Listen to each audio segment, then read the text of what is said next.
嗨，大家好，我是木头人。今天我要来开箱我的工作室。有许多同好都会问我工作室可不可以参观哦，因为平时我工作非常满啊，那可以工作的时间很有限哦，再加上我是一个 I 人哦，虽然大家看到我敢这样子出来拍影片哦，但其实认识我的人都知道我其实是一个不太爱讲话的人哦。有跟我聊过天的人都知道我是一个句点王哦，所以通常想来参观的人，我都是大部分都会拒绝。这就不好意思，所以我今天特地拍一部片要来开箱我的工作室给大家看，让大家看一下我平常用的设备有哪些，那我这里的空间如何配置，那我现在先大概介绍一下我这里的场地。那这里是一个冷冻货柜，3个4米冷冻柜并在一起，然后里面打通。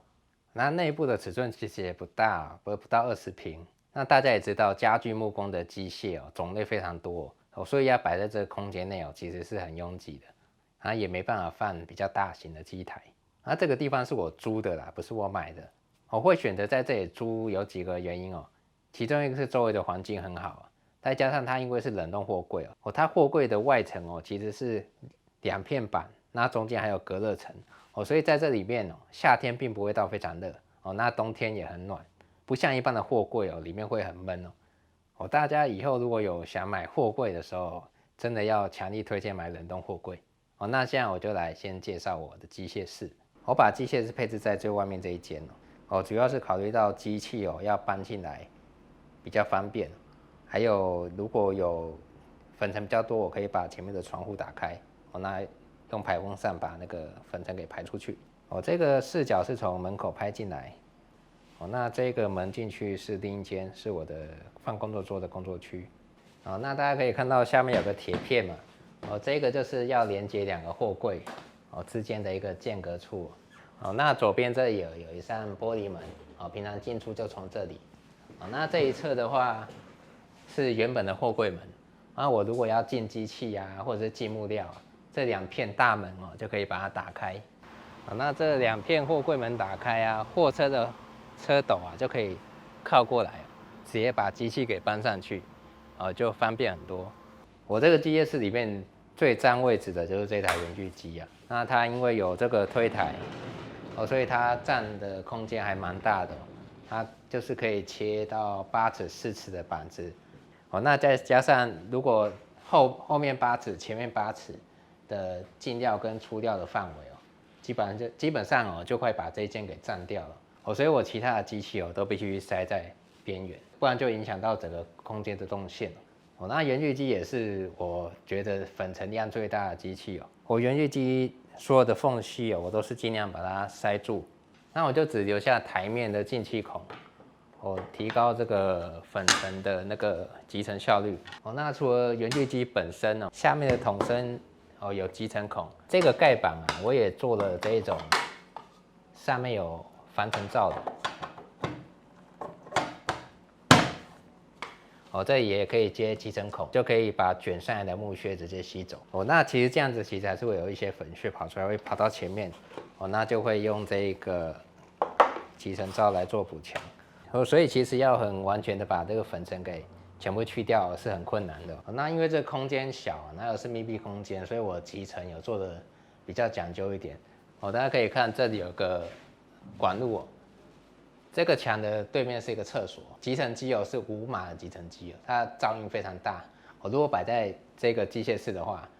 那我在工作的时候就会非常不舒服因为那个噪音跟回声太大了所以我把它放在厕所里面再从厕所拉管路出来来接这一间的所有机器当然是这种配置法的话，你的那个集成机它马力要够大，吸力要够强如果只是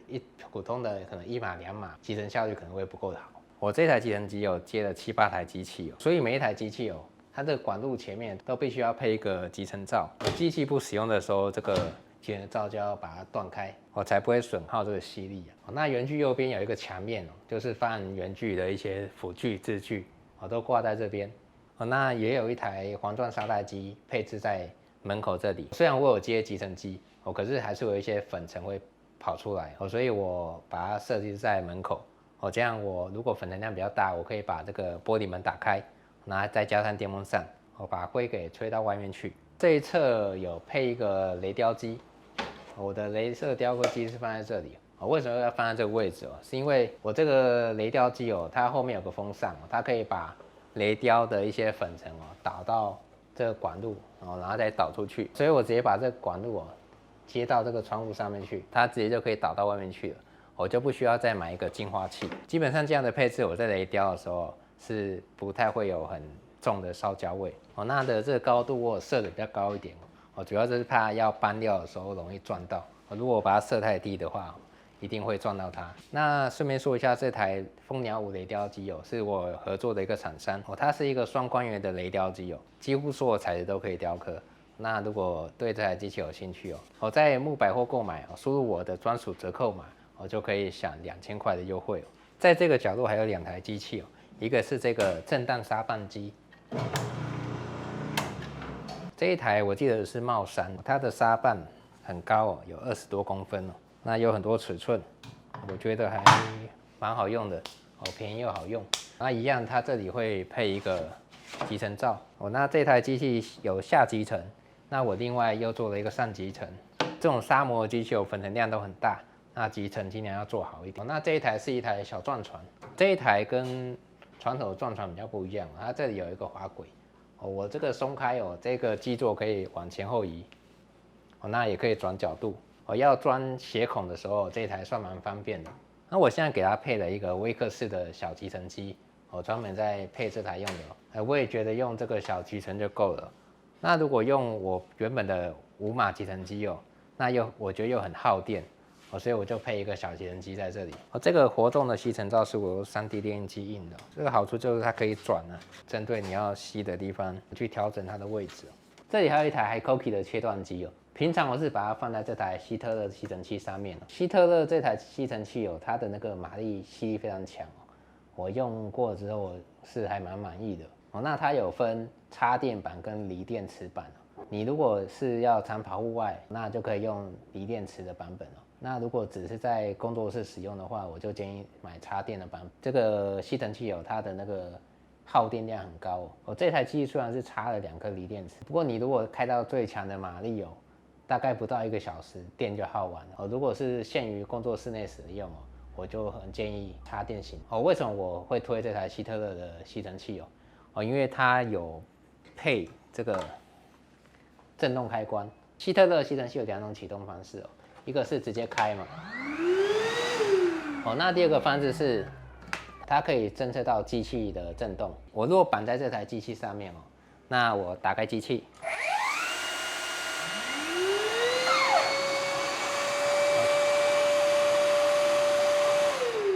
它侦测到机器启动它感受到机器的震动之后，吸尘器就会自动开启停止之后，它大概过几秒钟它也会停下来那针对这种锂电池的机种就很方便我不管使用修边机手提圆锯机我只要把这个开关绑在上面它就会自动侦测我是否开启电源，那就自动会开启集成那我现在刚好在备一个料那空间太小没地方放，我就把它当做放料的一个临时台面。过来是这一台手压爆跟自溶爆2合1的机型因为我工作室很小我如果要同时放手压爆跟平爆机2台机器其实是没有卡漏然后会很拥挤所以我是购买这种2合1的机型。现在这个模式它是一个自动爆，台面降下来这个台面必须降到一个高度才可以做转换，这是这台机器比较麻烦的一个点集成罩移到这里来，台面再放下来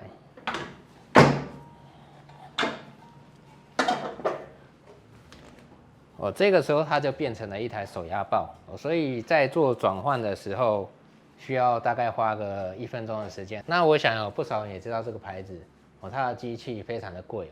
基本上比较属于已经玩一阵子，还有对木头爆起来的表面效果要求很高的人才建议购买手压爆平爆机可能3、4万以下就可以买到，这个价格会是一般机种的6、7倍我也是忍痛才把它买下来那对我来说它只有一个缺点可以爆的这个宽度不是很大。我这一台是 A331它最大只能爆31公分宽。后来觉得这个尺寸有点小了点，应该要买那个 A341才对。这个角落有一台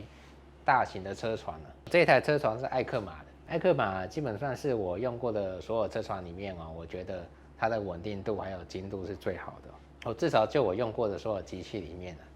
那上面是我的车刀架，一些夹具都是放在这里，一样一个工作墙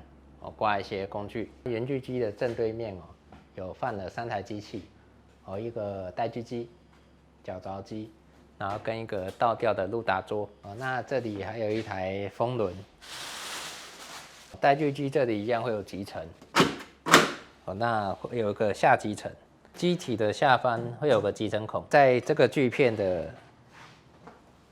下方这里我也做了一个集成罩这也是用3D 列印机印的，把集成罩加在这个台面下方它的吸尘效率会很好。角落塞了一台风轮那有需要用的时候才把它拖出来。这里一台绞凿机这个就是买中古的价格不贵大概1万上下。绞凿机就是要凿方孔用的凿这种方形的榫孔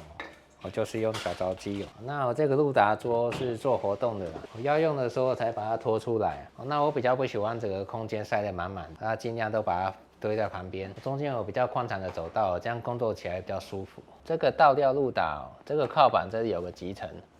就接这里，接这集成孔那下面这个机箱我是把它做封闭的，吸尘器吸不走的就是掉到这个里面来那可能就是要固定做一下清洁平常就把它封闭起来那前面就放一些修边机的一些工具那这一侧是一个抽屉也是放一些路达的一些工具我有放一台这个除湿机其实空间的除湿是很重要的对我们做家具尤其重要。一般我们家具送到客户手中客户的家中一定都有冷气嘛所以他们的湿度其实不会太高可能是位在50到70之间除非他住的区域比较潮湿那可能湿度就会高一点所以我必须让我这里的湿度跟客户家的湿度尽量不要差距太大这样我做完的家具成品到客户家它的伸缩量才不会太大我就可以顺便把我这一间里面的一些木料做除湿的动作。门一进来右手边就是我的工作墙嘛，那这个墙面大家应该都很熟悉我平常拍片我就是拍这一个面。有玩木工的都知道木工的工具其实是买不完的你会越买越多，所以我就做了一个很大的墙面，把我的工具尽量都挂起来除了这样子好拿取以外我拍片拍起来也会比较好看一点那这个墙面的做法是法式墙面，它的这个位置都可以做变动这种墙面的好处它这种挂板都可以移来移去所以你哪一天想换位置你都可以随意的更换这就是法式墙面的一个优势。法式板后面是一个6分的夹板那夹板必须锁得很牢锁在这个白铁皮上面你看我这个夹具挂那么重它也不会掉下来那如果不懂什么是法式墙其实去搜索一下就可以找到。那我之前也有一部片是制作我这个墙面的影片大家也可以去看。手提电动工具我比较常用的2个牌子一个是那个 Hikoki 日系的品牌再来是这个威克士这2个品牌是我有固定在用的这种电动工具它都是跟着电池，你换一个品牌你这个电池组全部都要换掉所以我通常都是固定用这2个牌子。那这2个牌子有什么差别？以 Hikoki 的来说它的做工比较细致它在很多细节上会处理的比较好，人体工学或者是配重它的细节把握度会做的比较好这就是日系品牌的一个优点。威克士的话在舒适度还有一些产品的细节就比较差一点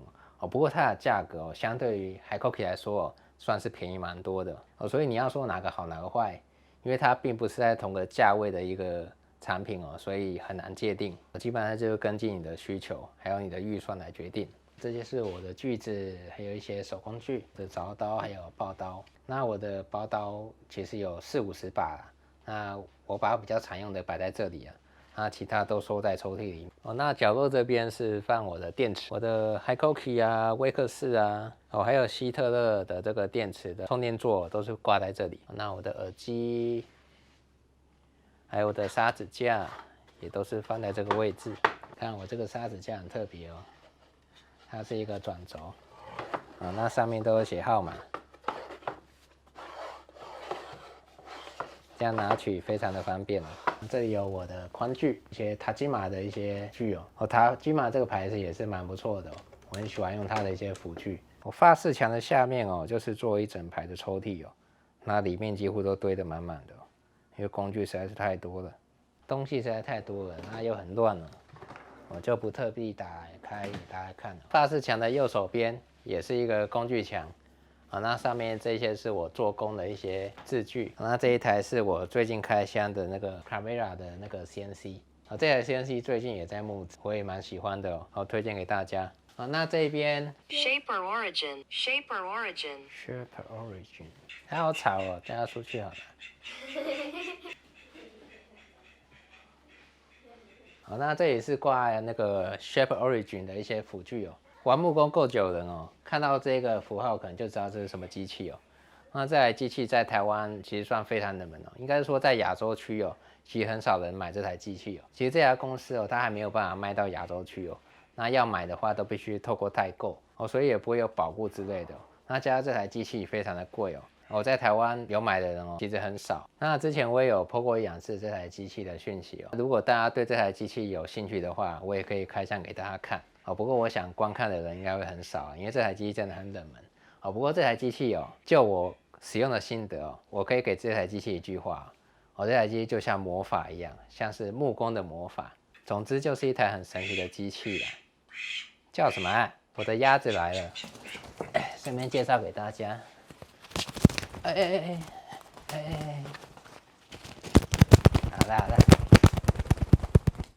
站好。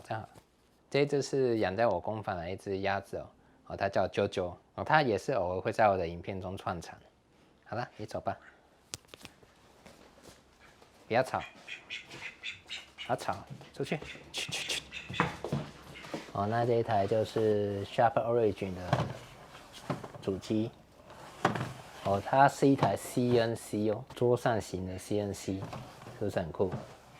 那后面就比较乱一点就有2个铁的货架就放一些杂物那一个摄影灯，这里还有一个吸尘器这一台是飞速陀的吸尘器那吸尘器上面放了一台那个 Domino 放在这里面我就把它合在一起那吸尘器后面还有这个旋风集尘桶我就把它都集中在这个推车上面这样使用起来蛮方便的我要用我就这一台车推着走就好了那这里做了一个杆子，吸尘管就可以配在上面我的 Domino 就放在这里面要用的时候才拿出来。上面还有一个简易的台面，这个上面就是做成洞洞板那我如果要极孔弓箭就可以直接夹在这上面就不需要用到工作桌这个配置我还蛮喜欢的后面这一道墙就是堆一些木料这边有一个货架都是放一些小料，那这边都是放一些大把，都放在这一区。那其实我的木料还很多啦这个货柜外面也堆了很多木头，就放在室外用帆布盖着，因为没办法这里空间比较小，有些木头就只能放在外面那这个是我最近在做的柜子还没完成是一个胡桃木的那个巧克力砖造型的一个柜子。这一个是我的工作桌它原本这个台面很小只有50公分宽那长度大概150那其实对我来说不太够用所以我把它加宽那这一边的话我就做成一个多功能的洞洞板的，上面是贴那个 Shaper Origin 的贴纸，那台手持 CNC 就可以感应这个贴纸那做一些精准的切削那这个上面的洞洞板都可以配合这个20mm 的孔洞去做一些加持。洞洞板其实还蛮好用的像这个夹子它前面就是一个20mm 的一个铁板它就可以卡在这个洞里直接夹。前面这一区也有做一个特殊的设计那这个一样是搭配 Shaper Origin 用的它这是可以再加一个台面那这个台面跟这个原始台面有个高度那这个高度就是要刚好放我要切削的木料那我这个有很多孔位我可以改变这个铜板的位置调整这个台面的高度。前面就有一个锁点把它锁在这个台面前面我刚刚介绍了机械室啊，还有我的工作区这里是2个货柜，那还有一个货柜在这里里面就是放我在贩卖的一些木工工具就等于是我的仓库了那这一间就是堆我的一些货了那一些五金啊，我有卖木工的五金凿刀啊、尺啊，那大家如果有需要的话就可以在我的木头人虾皮啊，或是木头人的 Momo 去购买我也只是一个小商家而已这里的空间其实也不大我要摆更多的货也没有办法大家也可以多购买我贩售的工具支持我继续拍更好的影片。那以上就是我工作室的一些具体情况还有一些机器的配置的方式给大家作为参考记得我以前刚开始接触木工的时候，我是在阳台还有我家的小房间里面去玩也是只有一个简单的工作桌，那工作桌前面一个小小的墙面挂了一些工具，就开始玩家具了那要打磨家具还要躲在厕所，然后把整个厕所用得灰蒙蒙的然后榫接都是用手工具用锯的用凿的慢慢的制作，那也是一步一步玩到现在什么工具都有，然后越玩越大那这都是一个过程当时对我来说可能只是一个兴趣那个时候学木工真的是很快乐，玩起来也很有成就感可是当这份兴趣变成工作的时候，那其实负担就会越来越重尤其是你有时候对机器的要求对你的工作效率的要求，对木工加工的一些过程想要更快速更省时间的状况下，你就会越花越多钱买越来越多的工具你如果要这样子无限制的一直买下去其实负担会越来越大回到最一开始的初衷如果你只是兴趣想玩木作，那就是一个简单的工作桌，一些简单的手工具其实就可以玩得很快乐。买那么多的设备基本上都是为了省时间它其实并不是必要的而且真要讲起来，这些钱也不一定赚得回来所以有时候适可而止是很必要的那我也常看到有些人是喜欢买工具可是做没多少东西出来玩木工就好像在比设备一样比谁的设备好，那其实就有点本末倒置最好是要回到我们原本初衷，制作出你平常用得到摸得着的一些实用家具那才是比较实际的以上就是我工作室的一个开箱影片那大家如果对影片的内容有什么不了解也可以在底下留言告诉我那我有时间的话就会回答你。我现在主要的业务就是在接定制家具、制作木工线上课程，还有贩售五金工具，以及拍摄木工相关的影片对学木工有兴趣就可以去加入我的线上课程如果想定制比较高品质的一些榫接家具也可以找我如果厂商想找我业配或是有一些业务的合作也可以 email 给我。那这部影片就到这里结束啦，我们下次见，拜。